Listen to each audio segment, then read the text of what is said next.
Welcome to the Mike Squires and Friends podcast. This is the first episode of the Mike Squires and Friends podcast where I'm doing it solo. I know the irony in that because it's the Mike Squires and Friends podcast and I'm not joined by a friend today, but this is something I've wanted to do for a long time just to show myself that I can do a podcast solo for 40 minutes.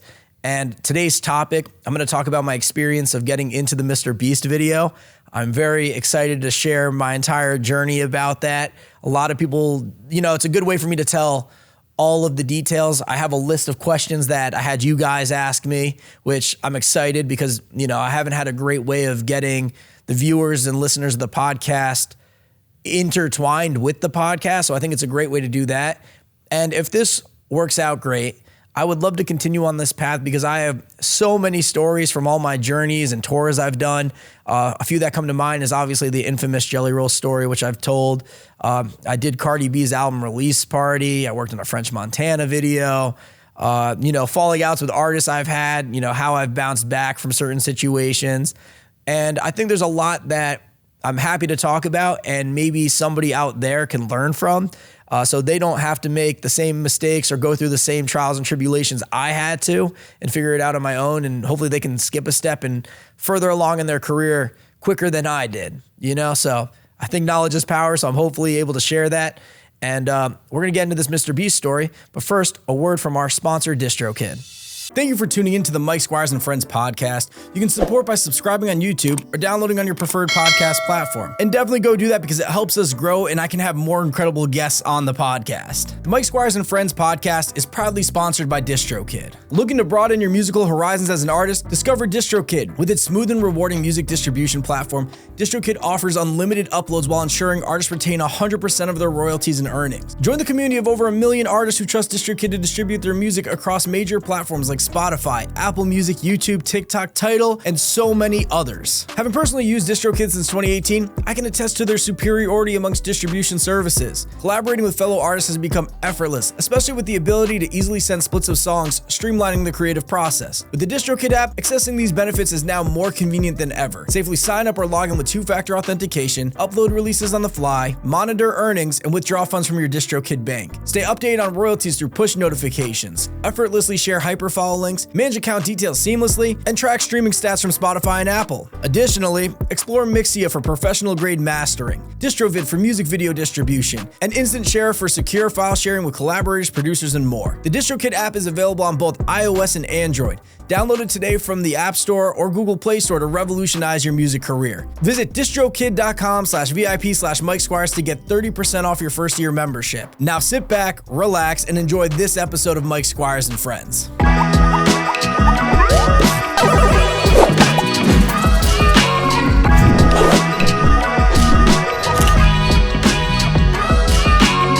Welcome back. I'm about to get into how I got into this MrBeast video, but I want to give a little bit of the backstory, and then after the story, I want to get into some of your guys' questions. So to start off, I got in this video through my friend Bick. Now, Ian was a show promoter, meaning he booked these shows that artists would come. He, if the shows did well, he would make money. If they didn't, he would lose money. It's a very high risk business that Ian was in. So I met Ian. The day that I met Ian, there was a Kid Ink show in, I think it might have been Massachusetts or Rhode Island. And Ian had just taken a loss on the show because there weren't enough tickets sold. My first moment of seeing Ian is him coming in with a stack of money and throwing it at this promoter that was a co-promotion. It was like another promoter that was on the show with him. So that was my first impression of Bick. So I ended up becoming good friends with Ian over the years. I was the videographer, so I would film all these shows and put recaps together. And then Ian would eventually open up a venue, Tuxedo Junction, where he would book acts like the Chainsmokers, Steve Aoki, Cash, so many different artists. And I was the resident video guy, so I would put together all those recaps, and they're still available online. And, Ian has come on the podcast before, so you could watch that episode and, learn a little bit more about our relationship and history. But I think it's important to say here while I'm doing this so that you guys have a little bit of background of how this whole thing came together. So Ian ended up being the contestant that was in the MrBeast video. He's the criminal in the video. And Ian became, quote unquote, a criminal because the shows, it's a crazy story. It's like, we could have a whole podcast on this, but in short, you know, the shows that he did not go well, and he ended up losing a lot of money and lying about it. And he ended up getting into a $500,000 Ponzi scheme. I know it sounds crazy because it is crazy.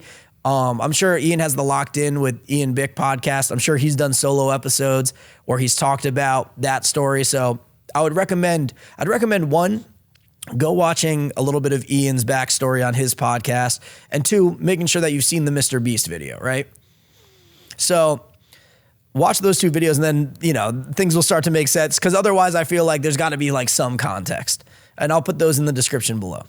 So how do I intertwine with this? So me and Ian stay friends while he's in jail. You know, we didn't talk as much as I'd like, but he'd FaceTime me while he was in jail, which is absolutely insane.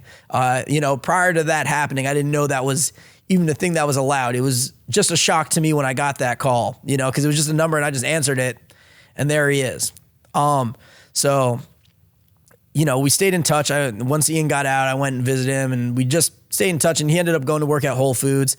And I just was like, dude, you got to tell your story. You got to do content. Ian ends up doing content, does very well for him. He gets his podcast, and he's able to make a very solid career out of it. So that is mine and Ian's friendship. You know, when we have when we're going through stuff, and especially within creative and business, like we always just bounce ideas off each other. But so now let's get into the story of how I ended up in this MrBeast video. So back in February 2025, Ian tells me that he's being looked at for a MrBeast video. He doesn't know what the video is about, but you know, they're interviewing him, and there's like a whole process that he's going through, because I guess for this 100-day challenge, like they have to make sure that you're like mentally like there, like there's just a vibe check that you have to go through in order to make sure that you're a good participant for the video. So he was still going through that process, but you know, we knew that Ian would have to prepare to leave for 100 days, because most people can't just get up and leave 100 days. You know, thankfully Ian was able to, but not without us editing a ton of podcasts. So Ian has a podcast, the Locked In with Ian Bick podcast, and we had to edit, I think, over 60 episodes in 2 days in order for him to basically continue roll out episodes while he was away for those 100 days.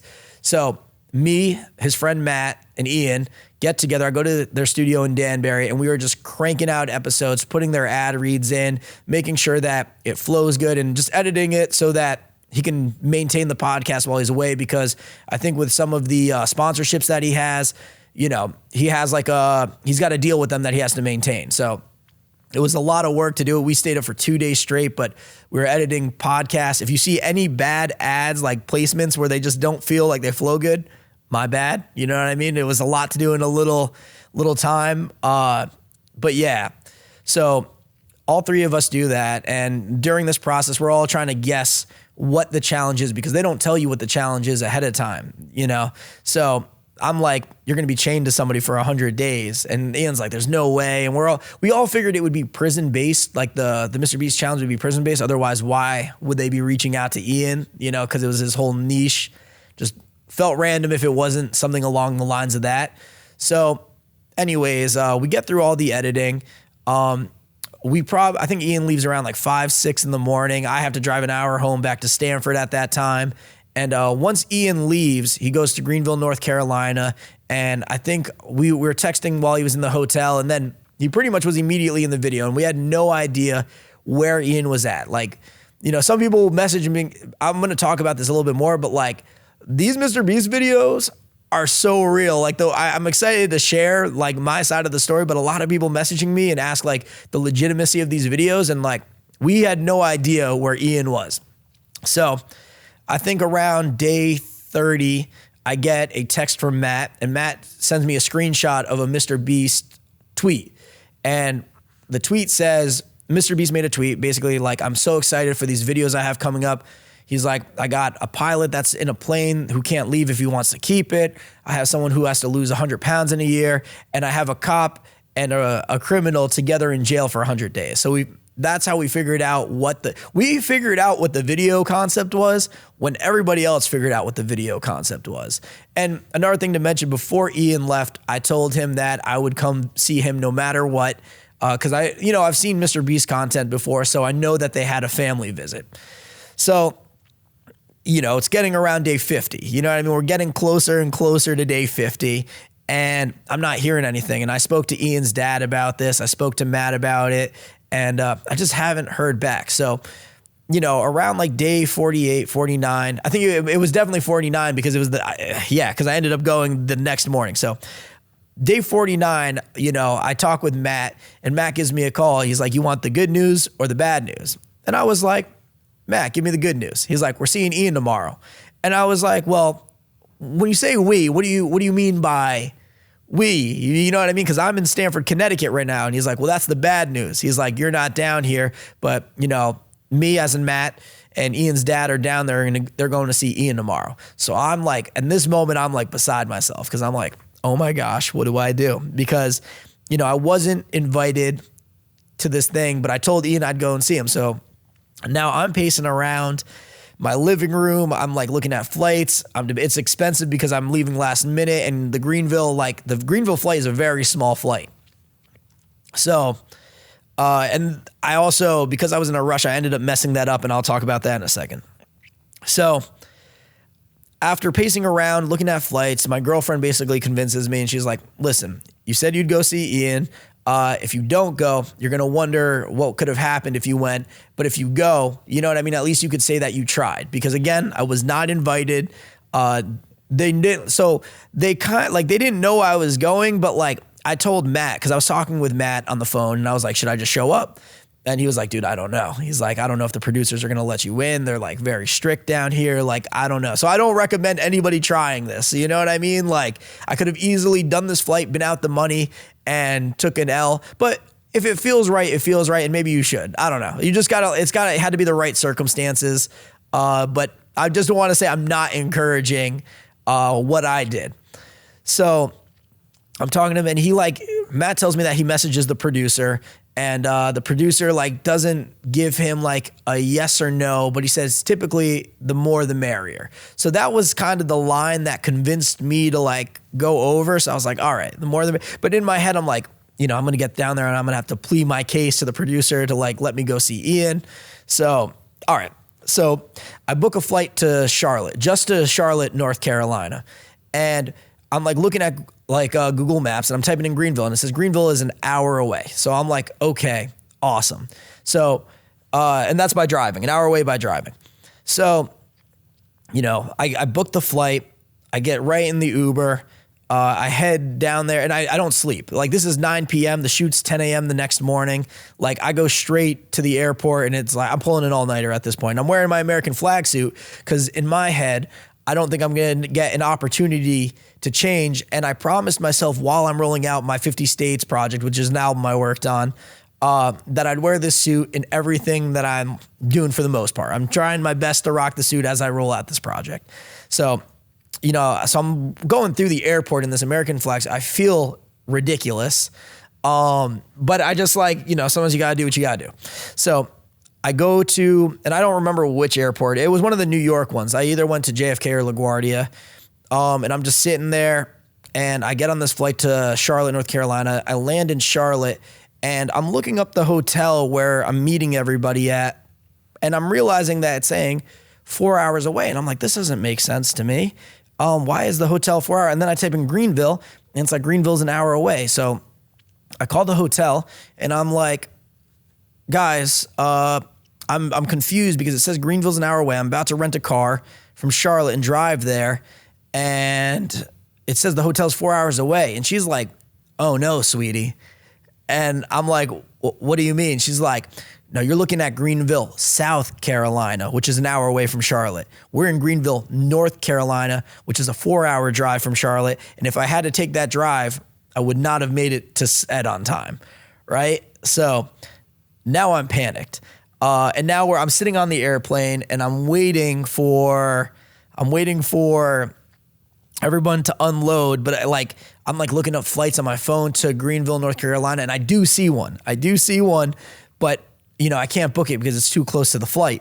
So I get off the plane, and I am sprinting. I mean, I have footage of this, but I'm literally Usain Bolt across the airport. I am backpack on, everything. I actually brought very minimal stuff with me. I brought literally a small backpack worth of stuff. But literally sprinting. And it is a far, far walk because the information desk from where the gate was, like it in itself was like it might've been like a 12-minute run, which I know doesn't seem like a lot, but when you're trying to catch a flight, and I emphasize 12-minute run, you know what I mean? Like I am sprinting. I became an airport runner, which is, you don't ever want to be an airport runner, but it happens to the best of us sometimes. So I get to the information desk and, you know, I'm panicked, and, you know, they actually did a great job of getting me the flight that I needed quickly. But, you know, in these moments where you're rushing, it doesn't feel like anything's happening fast enough. So I'm so panicked. She's like, well, why don't you just book it online? I'm like, I can't book it online. It's like the flight's already closed. You know what I mean? Because they're basically about to board this flight. You know what I mean? So, you know, they're like, oh, you're trying to go to Greenville, North Carolina. She pulls it up and she's like, oh, I got one seat left on this flight, but it leaves in 15 minutes. And I was like, do it. I swipe it. I saw the cost after the fact. I think this whole thing, I don't even want to like put numbers out, but it like cost me in the 4 figures, this whole thing. And also, I want to emphasize that I am not invited. I am not invited to this thing. I'm 4 figures into this journey for a maybe. This is why I don't recommend this too, because just because it worked out for me doesn't mean, but to me, it ended up being one of the, I'm going to talk more on it. It ended up being really great that I did this, but I don't recommend it too, because I don't want to not recommend it, but you just got to if you're going to do something like this, you got to understand the risk, because although it worked out for me, there is another world where I spend this money and I get there and it's a no and I had to go home. And that's part of the game sometimes, is receiving no's and being okay with it. That's not what happened this time, but I just want to put that out there before I don't want people to make like a choice like I did and then just be like, well, Mike said I should do it. It's like, no, I'm telling you to think about it. Because in this moment that I'm explaining you now, I was very panicked because, so anyways, let's just get back to the story. So I end up getting the right flight, and now I'm running across the airport. It's like legitimately a movie where I'm hearing like last call for flight, whatever it was. And, you know, I get in, they're like, I'm clearly the last person on the flight. Now, let me tell you, this flight to Greenville, North Carolina was one of the smallest planes I have ever been on in my life. It's like you look to your left, I'm looking out the window. I look to my right, I am also looking out the window. It was like, I was like relieved when I got on the plane because I knew that I was going to make it to Greenville, North Carolina. But that flight, I was just baby flight. It was like the energy of a private jet without all like the luxury. You know what I mean? And like, I'm not trying to like rank on like make it sound, but it was like, it was a baby plane is what I'm trying to say. I just want you to imagine this experience with me. So I finally land in Greenville, North Carolina. I call an Uber. I might have actually called a Lyft. Not that detail matters, but I think I looked up Uber. It was mad expensive, and then I went on Lyft, and it was cheaper. So I did that, and I'm going to the hotel. Now, on this, keep in mind I'm dressed like this. So on this Lyft ride to the hotel, basically, the guy is like, why are you here? And I was like, oh, my friend is in a game show. And he's like, oh, MrBeast. And I was like, oh, said too much, you know? He's like, oh, they're like, oh, your friend knows you're coming? I was like, he doesn't. He's like, oh, you're surprising them. I was like, yeah. I was like, to be honest, I'm surprising everybody. He's like, oh, what do you mean? I was like, yeah, like I'm just going to go show up and hopefully I get in. He's like, no. He's like, this is not how this works, man. He's like, you're not going to get into this video. I was like, what do you mean? I was like, what are the chances of me getting into this video? He's like, 5%. I was like, 5%. At that point, I was too deep in it. So I was like, oh, I'm a gambling man, dude. We're just going to send it because I have to keep my morale high because at that point, I already, it's too deep. There's no turning back. We're already there. So I get to the hotel and I meet with Matt, who is in one of the hotel rooms. He got there the day before, was well rested. Keep in mind, I am on no sleep, just out of my mind in this suit. I took a shower, put the suit back on.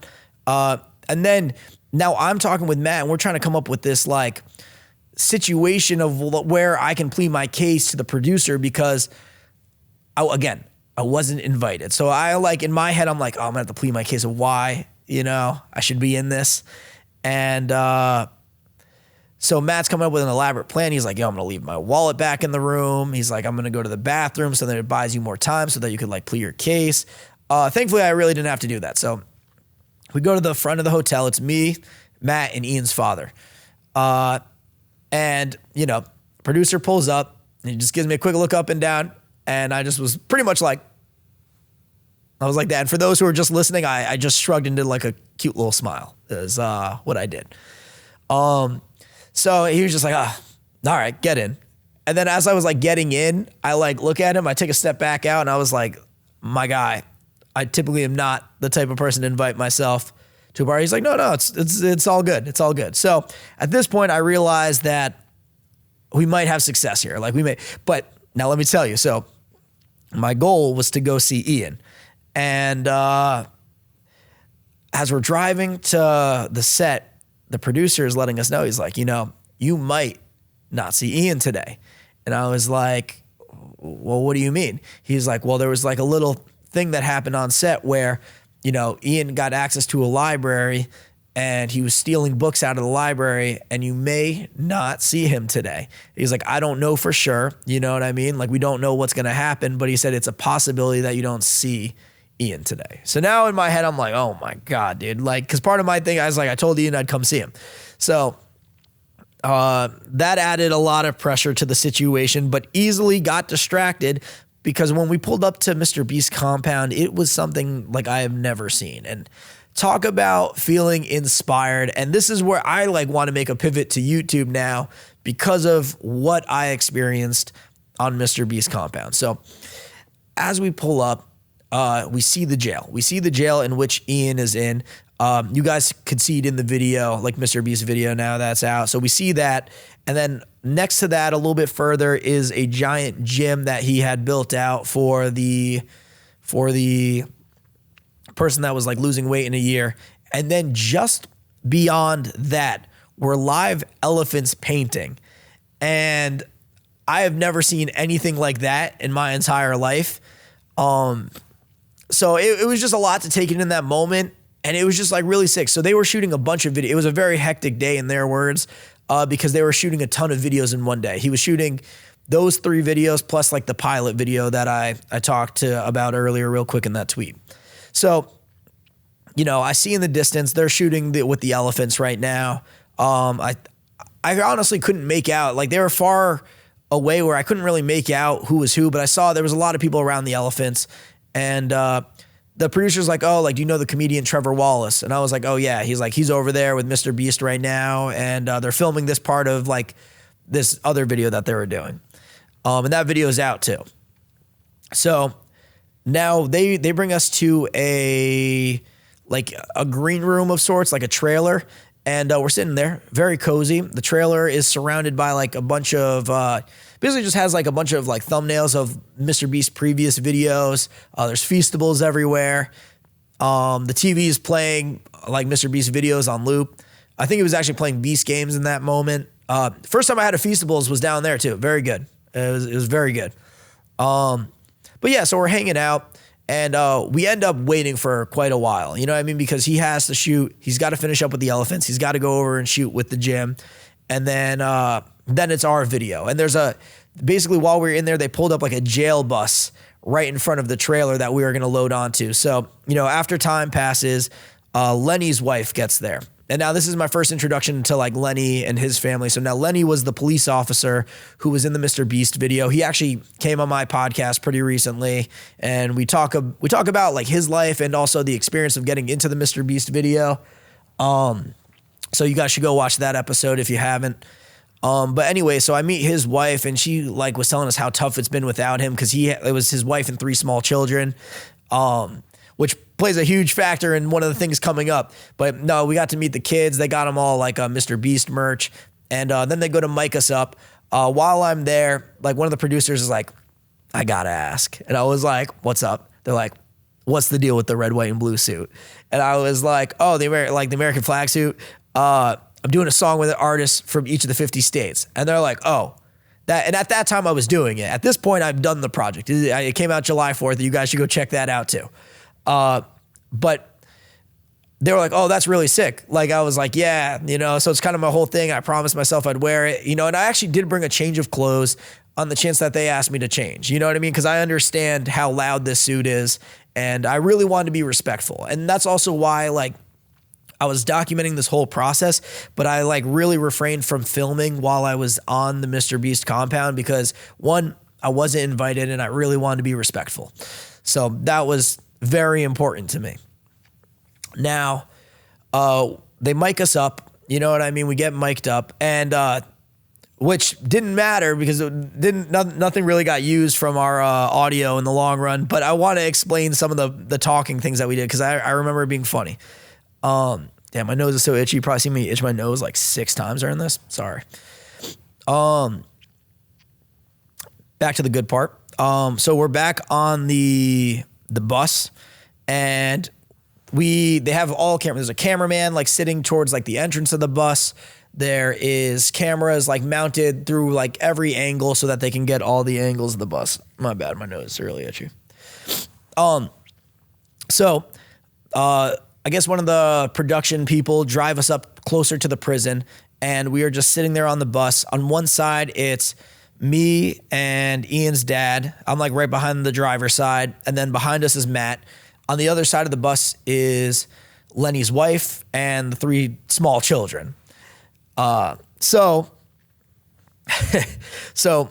we're sitting there, we're waiting.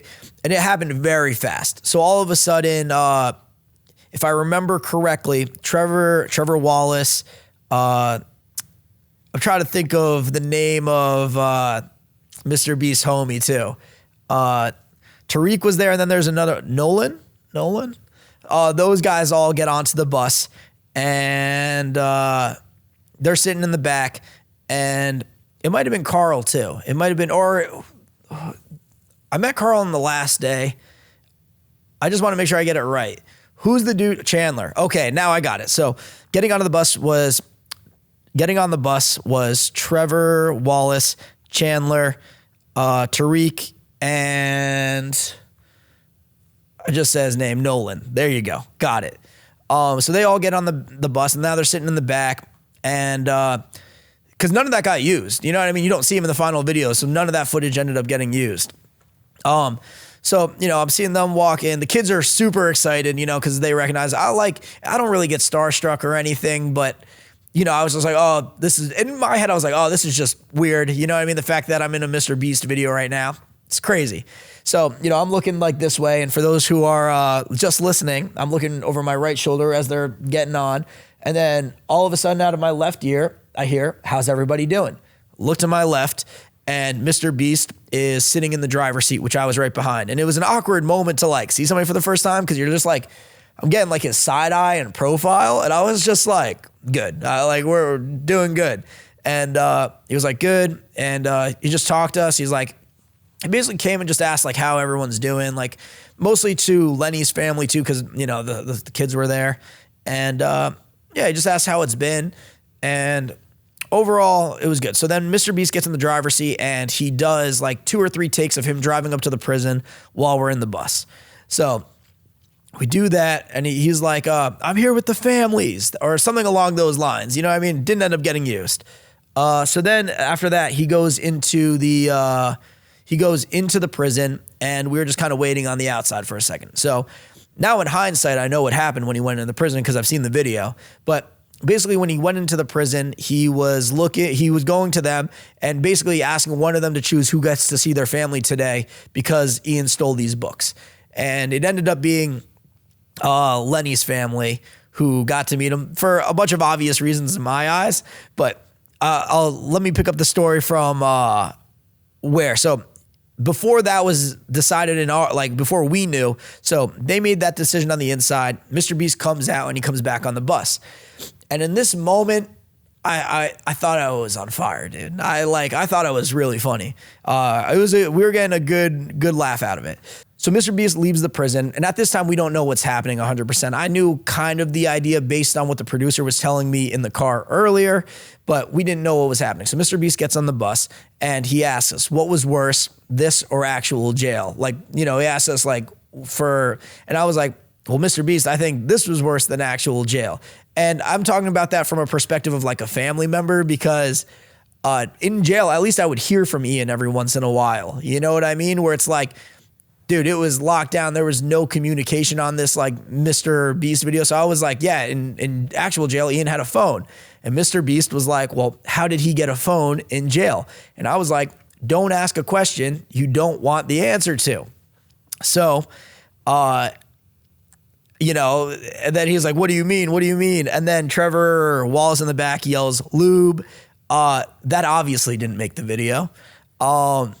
But yeah, no, it was like a good, like, I thought it was funny, you know what I mean? But I can see why it like wouldn't make the video and like be cohesive with the storyline, especially in an emotional moment, like a family day. Right.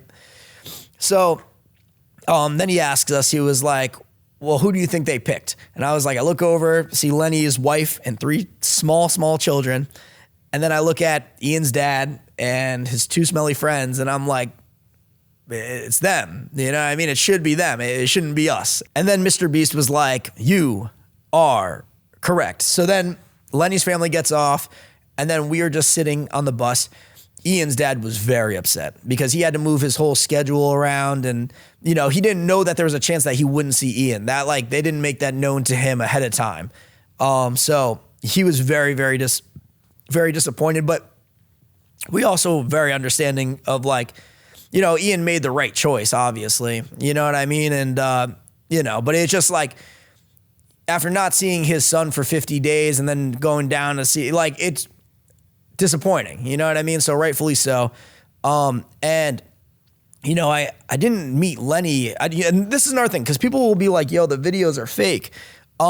It's not like they like did the scene and then they're like, okay, you guys can go see Ian now. Like, no, we did not see Ian at all that day. You know what I mean? So what we learned in hindsight is that, which made it worse. And I'm glad that, Ian's father didn't know this in the moment, but while Lenny was meeting with his family, Ian had to stay in solitary, which was terrible, dude. You know what I mean? That's like the worst possible outcome. But, you know, after we're waiting in the bus, and then I see MrBeast and a bunch of people kind of like hanging out outside the jail in front of us.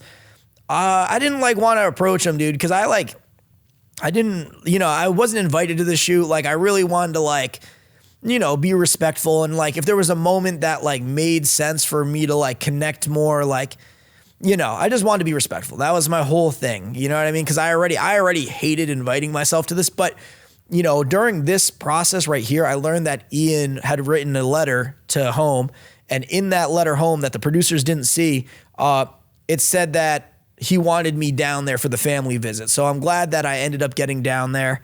And and keep in mind, I booked a one-way flight. So we end up, here, let me get back into this. So after MrBeast and his whole team walk away, we're still on the bus. They drive us around. And as we're driving around, I see Lenny, the cop in the video, playing with his family on the basketball court in the back, which was a very rewarding moment. You know what I mean? It was like really nice to see. And that's the first time I actually ever saw Lenny. But then we left and we went back to the trailer. And then they asked if I wanted a tour of the gym where Madge was in. And Madge was the dude who was in the video where he had to lose 100 pounds in a year. There's no water left in this. So we go in there and we get to meet Madge. His facility, like, he was living like a king compared to Ian, dude. Like, you know, he had the whole grocery store. He had everything, dude. The fitness was insane. He had a PS5, a nice bed. A very nice facility that they built for Madge in this one. And so we got to talk with Madge briefly, and he let me know that we talked to Madge briefly, and you know, he let us know about the challenge, and then he let us know that his trainer had passed away during the shooting of this video. And like, at the moment, like, I didn't even understand, like, stand 100%, like, what, you know what I mean? I didn't understand the magnitude of it, I guess, is what I'm trying to say.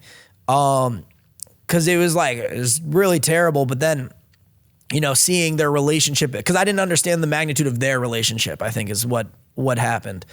And after watching the video when it came out, like, you know, even right now, like, it's so terrible what had happened there. And, but No, he told us about his journey and that like, you know, he was going to see the whole thing through in honor of Coach.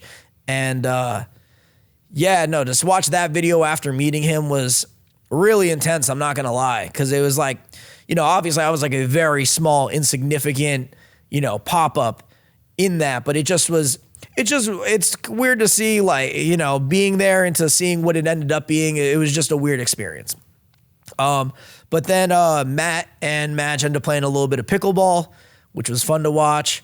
And yeah, that was that. And then we went home. So, oh wow, I'm like 40 minutes in this. We're going to keep going. We're going to keep it going. So, we go home after that. And to be honest with you, I had to book a flight I had to stay down there an extra day because the flight that was leaving the next day was like $1,400. And I was like, I'm not spending $1,400 on the flight. And the next one was like, the next day was $300. So I asked the producer if they would be down to cover the hotel cost for me the next day. And they ended up covering that. So that was like very nice of them. They didn't have to do that. And I really appreciate, you know, the Beast team for doing that, the production team for doing that. And so, you know, I was able to talk with the producer and he's like, you know, hopefully we can get you down here for the finale too. But, you know, you know what I mean? Like I was already grateful to be down there. I really wanted to see Ian. I was upset that we didn't see Ian, but, you know, very understanding of the whole situation. But we, so I ended up staying at the hotel. I explored Greenville, North Carolina for a day, and then I leave the next day. And then, you know, it's kind of that for a little bit. So then I get back home. I tell my girlfriend about the whole experience. I tell her that, you know, I got to meet MrBeast. I wanted to go see Ian, but, you know, I got to meet MrBeast and, you know, the entire crew. I ended up in the video, which was insane. And then I ended up walking to the gym. Now, I never walked to the gym, but I walked to the gym this day and I decided to walk home. And on that walk home, I was feeling so inspired that I ended up filming a video that changed my life, which is a whole other story. And I could do, there's a podcast you'll see with my friend Ralph, who is the power washer, but it's going to sound crazy, but I went viral for cleaning a Macy's. It's a whole story. It ended up changing my life. It's a whole thing. Like it deserves its own podcast and maybe I do a solo episode on that experience. But, yeah, you can like find it on like my Instagram and stuff. But it was just a crazy thing. But I want to keep this episode focused on the Beast thing. But I also think that may not have happened if it wasn't for the MrBeast video. So it's worth mentioning. So I'm seeing like little snippets of Ian pop up. We're seeing, damn, I wish my nose wasn't so itchy in this, dude. I'm trying my best. Yeah, anybody who has like, I don't know if I have allergies, if my nose hairs are too long. I don't know what's going on. But we have to push through it anyways. At this point in my life, the Macy's thing is kind of taking over my life, and I haven't really heard much about the MrBeast video or what was happening with that. But I did see a couple, like, you know, streamers would pop in and other YouTubers, and we'd get glimpses of what Ian's current situation looked like. So that was the way that we saw that he shaved his head. There was a lot going on with that. You know, we got little glimpses in, but we really didn't know. And, you know, it started coming towards the last day. Now, in my head, I was like, you know what? If they don't fly me back out, I'll just go again. You know what I mean? But what ended up happening is the producers did reach out. They booked my flight. And of course, it wouldn't be easy, though. So I ended up trying to fly out of HPN, which is a airport that's like 20 minutes away from where I live in Stamford, Connecticut. And, dude, we're sitting in the airport all day. Flight gets canceled. You know what I mean? Like we were there for 8 hours and the flight ended up getting canceled. So then I'm forced to do it all. And again, shooting the next morning. So basically I pulled almost an all-nighter. I ended up getting the MrBeast team ended up getting me a hotel that was like 20 minutes outside or like 5 minutes outside of JFK or LaGuardia because I had to change airports. Pretty much an all-nighter. I got an hour and a half of sleep. Ended up getting on my flight out of there. There was a lot of storms. So I was like, honestly, maybe I used all my luck on the first one and I don't know if I'm going to make it down on this one, but I ended up getting on the flight and then going to Charlotte and then going back on the Greenville flight and getting back to Greenville, North Carolina, getting to set and being there for the end of this video. This time I was extra cooked. Like before I had some energy, but for some reason the end, like there's two things on the end of the video. Like they told us to get really hype. And dude, I was cooked. There's two things. One, I just like was so tired. Like the fact that I was like, felt like I was just floating through. And it also was like a very surreal experience. Like it's a weird situation. You know what I mean? It's just like a weird, seeing your friend come out of like, it's just a weird, it's just weird is what I'm trying to say. Like, but it was really exciting to see Ian. And I also, out of respect, didn't want to run ahead of Ian's father. You know what I mean? Like I thought I wanted to make sure I walked alongside like Ian's father with him as they go. Cause I think I felt like he should have been first to like hug and, see his son. So yeah, I didn't want to like outrun Ian's dad. But it was cool. Like we were lined up in like a V formation and bro, it was the craziest thing. Like, so we're set up there and MrBeast basically just like walks into the frame. They press record and it's like just happening. You know what I mean? It happened so quickly. One take, it was good. And there was such a good moment that I wish I could see. But, MrBeast comes to me and Ian's dad. He puts his arms around both of us. And he was like, I'm here with Ian's dad and Ian's brother. And I'm pretty sure I just like looked over at him. Like, you know what I mean? But I would have ran with it. You know what I mean? Like, but it was just funny. But they didn't end up using that. But it was like funny to see. And I wish I could see those clips. But like, I also, again, I was not invited to this experience. So I feel very like, I'm not going to ask things, you know what I mean? I don't want to ask more because it's like, I'm kind of just grateful to be there in the first place. So, we ended up Ian getting out. I actually have a ton of video that I haven't released yet of like a vlog of Ian getting out. It's funny. As soon as Ian gets out, he's like chirping Matt. He's like, well, Matt, how come you didn't invite Squires to the family thing like till last minute? You know what I mean? So, Ian was immediately out chirping. It was insane that he had won the video. I knew he was going to win from the jump. You know what I mean? It's like, because I just know Ian as a person. He's like, he says he's going to do something, he's going to do it, So it was good to see that. And then we got a tour of MrBeast facility the next day, which was very cool. We, I got to play ball in the gym a little bit. let me just phrase that I don't play ball in the gym. I've never played ball in the gym, but it was just cool to say and do it. There's like a giant MrBeast with a 6-pack abs in the wall. And when I say giant, I mean, it like took up the entirety of the wall. We got a tour of like the facility where they come up with the ideas. They just released like the bunker video, but I saw that as like a concept on the wall when we were there.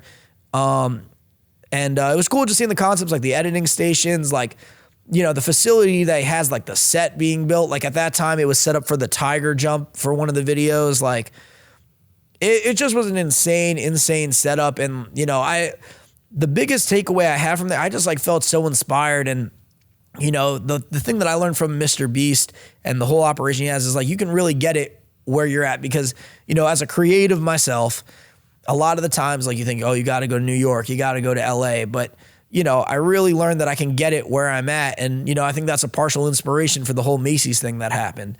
And a lot of my community efforts that I've been making. The tour was sick. I'm trying to remember if there's like anything that stood out. Like I remember seeing his YouTube plaques, like all the fan art from all the years. There was like the jersey of the dude who won Beast Games. It was cool. There's like a live counter of his subscribers, which is an astronomical number. I'm trying to think of what else from that, but maybe it's time just to get into questions. How long? I've been going 46 minutes. That feels like a good time to get into the questions, but that pretty much was it. And then I could just talk about the video coming out, so we waited for a little bit and Ian told me he saw a cut of the video like the day before. And he said that I'd made the cut, which I was excited about. He's like, because I told him, I was like, did any of the talking stuff make it? He was like, no. But I was like, honestly, like grateful to even be a part of it. And then we did a little celebration out here. Ian put together a party for the video. Lenny came out. It was a good time. It was cool because I really got to hang out with like Lenny for a little bit that day. And, we learned a lot about each other. And, it's kind of a weird way to be connected. Like we're all connected via a MrBeast video. But let me go through these questions. All right, let's see. Ben McGregor asks, did you get paid or get any compensation for flying out? So I didn't get paid for the MrBeast video, but I think it was money well spent on my end because, I ended up getting into the MrBeast video, which was insane. But the most important thing for me, dude, it was like the inspiration I felt. Like dude, I mean, it ended up changing my life because it just fueled a fire in me to like do something big in my life. And that's how the Macy's thing came to be. So not that, but they also, again, they did cover one of my hotels when I went down the first time. And then they covered my complete travel on the way back. So they covered my flight, hotel, and everything for going back. So they did do that. JWall2233 asks, is he tall? Yes, MrBeast is tall, dude. But I'm also very short. You know what I mean? So I'm like 5'6", dude. I'm like, yeah, very short king season, dude. But he's on the tall side. Mr. Michael Andrews asks, did you pitch Jimmy a video idea? No, I didn't. I didn't really like talk to him that much outside of the video. And we did talk more in the video than like what I said. But it felt like more like just like casual conversation. You know what I mean? What inspired you to help change things in the community? Now, I've always cared about Stanford, dude. I've gotten into fights over, specifically, like, because I'm born and raised here, and I think there's a couple things. One, I've always cared about the community. I've gotten into fights about Stanford with people because I just am so passionate about this city. I think the MrBeast thing definitely inspired the Macy's video, but, you know, there was things that I was posting about the Macy's being dirty, like, from January, you know what I mean? So that was like one thing. And then also there was a time in my life, you know, I could talk about briefly. It's kind of hard to just like talk about brief because it's going to open up more questions. But, you know, in 2011, my house burned down and I lost everything in Stanford. Like, but the Stanford community really stepped up and helped me in a time where I needed them. So, you know, my community efforts are also a way for me to pay it forward and for everyone who helped me, you know? Let me see what else. My bad, I'm itching my nose so much. There's nothing I can do about that. It's just so itchy and I would like to. Let me get some water. But Crispy Pick Media asks, what got you into making music and doing photography? I guess there are some of these questions are unrelated, but I'll answer them because then maybe they can open up topics for like future podcasts. So getting into music, I think I just I was really inspired by like sampling. Like I really liked this group Chitty Bang growing up. And I just always wanted to make music. I had a vinyl collection. I always wanted to make beats. And like for a long time in my life, I really wanted to be like the one-stop shop for an artist where an artist could come to me. I could make the song with them, do the video and do the whole production. You know what I mean? I really like the idea of being a one-stop shop. Doing photography is funny because I only started out as a video guy and I was doing music videos and doing tour videos.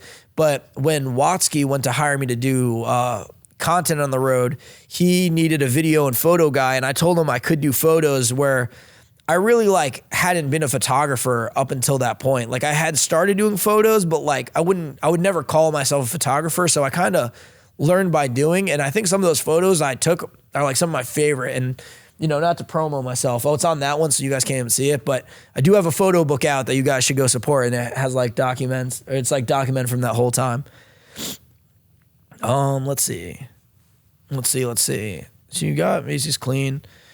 Can I get the Marriott pool fixed? And it's JC Music. I guess I could look into it. I don't really know too much about it. But I will say this, my whole thing with my community efforts is like I really try to pick on things that wouldn't get done otherwise, right? So like Marriott should probably step in and get their pool fixed. You know what I mean? But that Macy's building, like I had talked to them and it wasn't going to get done. So that's why I stepped in there. How do you get into a MrBeast video? I don't know I know they have like casting and like things where you can get into a video. I wouldn't recommend doing it how I did it and how I just told you about it. But yeah, let's see what else. Did you actually meet MrBeast and will you do a project with him? Yeah, I would say that I met him, even though it was like on camera. Like I say I met him. We talked enough, you know what I mean? I don't know what the definition of meeting. Like I'm not going to sit here and say like we're boys. But you know what I mean? And will I do a project with him? And who asked that? JSP Pal 667. I would love to do a project with MrBeast. You know what I mean? Especially when it comes to my community stuff. I think I got a lot of growing on my end, you know, to make it something that's appealing for him. You know what I mean? Because like, you know, the thing is when you work with people, regardless of who it is, you want to bring value. You know what I mean? So it's like, I just want to make sure the value that I'm able to bring is worth it for him. But yeah, I would love to do something. Do you think MrBeast will ask you to come back for another YouTube video? Shout me out, please. And that was CombBest11. And dude, I'd love to come back. Will he ask me? I have no idea, but if he does, I'm ready to go. I'd love to be a contestant, to be honest. I just was like really inspired by what he has going down. So like, I would love to just like stay in that universe and stay connected, even if I'm just a fly on the wall. Like, you know what I mean? And if the part that I was in that video is all it is, that's okay too. You know what I mean? Like, I learned a lot from that experience, and just the inspiration of like what is possible was worth it for me, So yeah, let's see. Did MrBeast give you money? Or are you going to be in another video? And that was Jamel who asked that. And also CombBest asked that too on another question. Did not give me money. And that's what, dude, it's funny though. I'm not very a money motivated person. I wish I was more money motivated. But I get more excited about like the challenges and stuff. But, if I was to win a challenge, like I know I'd put the money into like community efforts. You know what I mean? Can you stop wearing that silly ass suit? Oh my God, it's Jeff. No. Anthony 2 exclusive. How did his team help and make sure that everyone that needed to be there was there? I don't want to fully like, they covered all our travel expenses. Like they put us in a hotel. There was food there. You know what I mean? They took care of us. Like, and it was like a night, everything was like great. It was like a great experience. I don't know if that answers your question, but like the vibe was good on set. Let's see. And who said that? Oh, Anthony 2 exclusive said that. I don't know if I said that. Joshua Mercer said, might you be doing any work with Jimmy, music or YouTube related? As of right now, no, but I would love to. Are you a MrBeast fan? I always loved what he was doing because I think I saw like the blind, like the helping 1,000 blind people see video, and like, the philanthropy work is really like where I get excited about too, like making a difference like that, making an impact in people's life. So I've definitely been a fan, but like, it's one of those things like after meeting somebody and like seeing that they're cool and everything, he's like the man. I'm like way bigger of a fan, and like, he has my support till the end of time now. Let me see. A couple more. What inspired you to show up? A lot of people might give up thinking it's unlikely to work. And that was my homie, Director Rav. I kind of just said that's pretty much everything I just said in this video. But I just need to make it happen, dude. Let's see. All right, PJ Kennedy Jr. said, shout out my homie PJ Kennedy Jr., dude. From what you saw, what other videos were MrBeast filming at the time when you were there? And so, they're filming the Madge video. They were filming the pilot video. And I feel comfortable saying these because all these videos were out. Obviously, the video that my homie Ian was in, the animal video.